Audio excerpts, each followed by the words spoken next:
Anyways, so the incident with people slamming her for her body relates to another topic that I wanted to bring up, which is the well-known brand Victoria's Secret. Mm-hmm. Yeah. They create bras, underwear, lingerie, like all that sort of stuff, right? But they're owned by a man.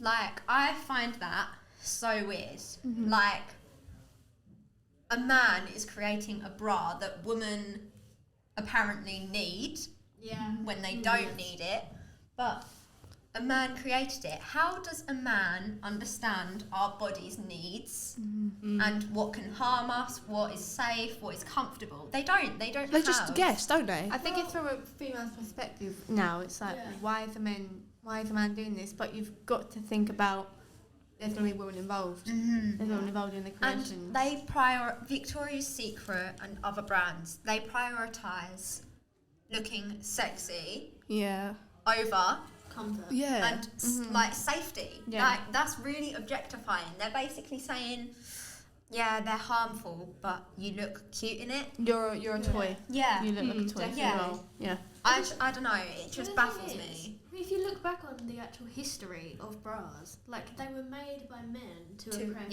women. Mm-hmm. Like even when you go all the way back to when bras weren't a thing, what was before that? Corsets. Oh, corsets are all about just slimming the body around, making And that's it look awful. sexy for men. Everything up, Exactly. And those also were very harmful for our bodies. Like, Yeah, but they still are though, you know, like they keep going. But you think Victoria's Secret itself, obviously it's like a sexy retailer as they call it, you know, like selling lingerie and beauty products. It's for the man. Like, do you ever see like a lingerie shop for men? Like, I know men don't wear No, I know that, what you mean, but do you know what I mean? Like, that's there a isn't good any point, like yeah. sexy men shops, but there's plenty of women ones because that's what And men I want feel for like women. This is so normalised for women. But if this wasn't a thing, it wouldn't be normal for women to be wearing all this stuff. Oh yeah, for no. men. Exactly that. Because I was going to say, it's only men who really realistically want to do that, you know? Yeah. So, but surely it's a woman's choice if she wants to look that way or not. Yeah. You know, yeah, but I suppose so.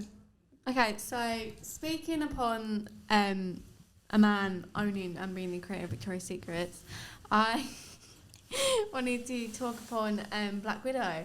And so the creator of the Black Widow film is a female, whereas in comparison to God knows how many other films it has been a man.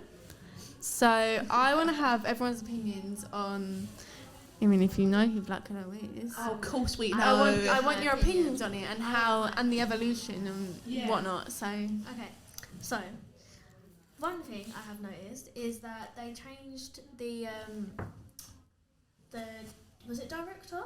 They changed the director. So the director from the previous Black Widow films have all been men, yeah, and now they are women. So that means that the director now has a say in what she actually wears. So a lot of people have noticed that the change in director to female has got it up, guys. Got so it, the we've got the director is director. Kate Shortland. Shout out Kate. So it was Kate making a stand for with feminism, are we Kevin right? Feige, I think his name was. Yeah.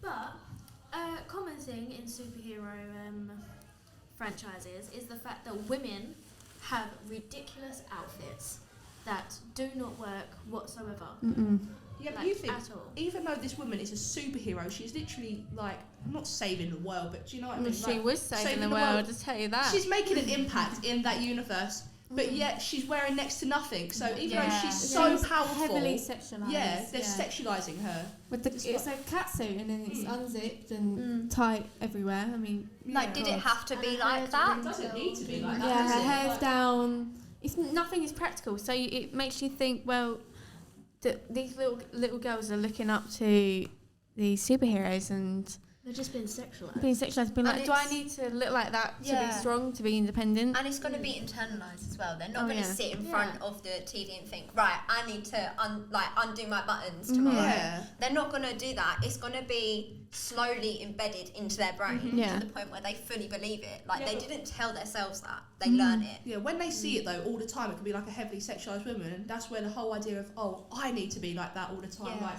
going to school, I need to look like this, which leads on to the thing of, oh, you're a slut or something, which is Yeah. disgusting. People get called that though for wearing that, but if you don't do it, it's like, oh, you're frumpy, you need to show more cleavage or something. It's like, what's that all about? Basically, whatever you do in life, someone's always going to have something Oh, to say. people always have comments. Yeah. But with Black Widow, I was going to say, maybe was it Black Widow and other female like Marvel characters, were they introduced for like to make a stand of So, introducing like Black women into Widow it? was introduced to be like Tony's Iron Man's assistant. Okay. So Iron Man, you saw it in Assistant Iron to Man a 2. man.